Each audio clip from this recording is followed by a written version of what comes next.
বাসায় রান্না করা পোলাও, বেঁচে যাওয়া পোলাও দিয়ে অসাধারণ একটা ফ্রাইড রাইস আপনাদের সাথে শেয়ার করব। পুরোটা ভিডিও না টেনে দেখবেন, ইনশাল্লাহ ভালো লাগবে।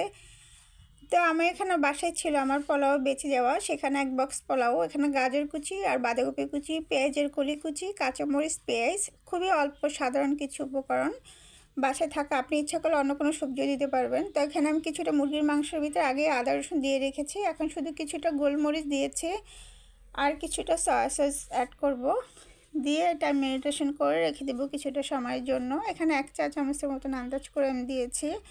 তারপর এখানে আমি কিছুটা টমেটো কেচাপ দিব।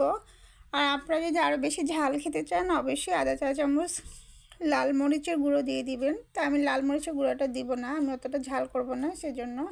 তো এটা এখন মাখিয়ে আমি সাথে সাথে করে ফেলতে পারবেন, কিছুক্ষণ পরও করতে পারবেন, সমস্যা নেই। তা আমি সাথে সাথে এটা করে ফেলবো। তো এখন আমি মূল রান্নায় চলে যাব। তো আমি এখানে একটা ফ্রাই প্যান বসিয়ে দিয়েছি, এখানে কিছুটা তেল অ্যাড করলাম। তেলটা অল্প দিবেন, যেহেতু পোলাওটা আমার আগে থেকে রান্না ছিল, বেশি তেলের প্রয়োজন নেই। তো এখন সেই মেখে রাখা মাংসটা দিয়ে দিব, দিয়ে কিছুক্ষণ লেড়ে সিদ্ধ হওয়া পর্যন্ত কিছুক্ষণ লাড়বো। আর মাংস থেকে পানি চলে আসবে, সেই পানিটাতে মাংসটা সুন্দর সিদ্ধ হয়ে যাবে। আর ফার্মের মুরগিগুলো এমনি তো তাড়াতাড়ি সিদ্ধ হয়ে যায়। তা আমি এটাকে ভালো করে একটু নেড়ে নিচ্ছি ঝোলটা শুকানো পর্যন্ত। তো এটা আমি সাইডে রেখে দিয়েছি। এখন একটা ডিম ঝুড়ো ঝুড়ো করে নিব। ফ্রাইড রাইস মানে অবশ্যই ডিম লাগে, সেই জন্য এখানে একটা ডিম দিয়ে দিলাম। এখন ডিমটাকে ভালো ভালো জুড়ো জুড়ো করে এখন আমি সাইডে এটা রেখে দিয়ে আমার একটা বড় ফ্রাই প্যান নিয়ে নিচ্ছি। এখানে কিছুটা তেল দিয়ে দিয়েছি, দিয়ে এখন সবজিগুলো অ্যাড করব। এখানে আমি গাজর কুচিটা ফার্স্টে দিয়েছি, কারণ গাজর কুচিটা একটু হতে লেট হবে, সেজন্য আগে দিয়ে দিচ্ছি।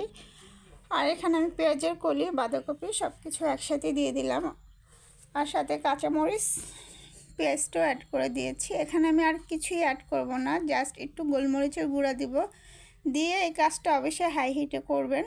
তা আমি এটা বেশি না 2-3 মিনিট সেঁতলিয়ে নিয়েছি। এখন আমি পোলাও রান্না করা পোলাওটা দিয়ে দিয়েছি। তো বাসায় দেখা যায় অনেক সময় আমাদের পোলাও রান্না করার পরে পোলাও বেঁচে থাকে, সেই পোলাওটি দিয়ে আপনি করতে পারবেন। আর না চাইলে আপনি 1 পদ চালের পোলাও রান্না করে নিতে পারবেন।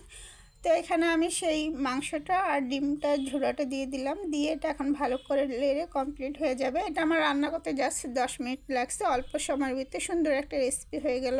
সবজিগুলো সব কিছু মিলিয়ে খুবই কালারফুল দেখাচ্ছে, সবজির কালারটাও চেঞ্জ হয় না, খুবই ঝরঝরা সুন্দর একটা রাইস হয়ে গেল।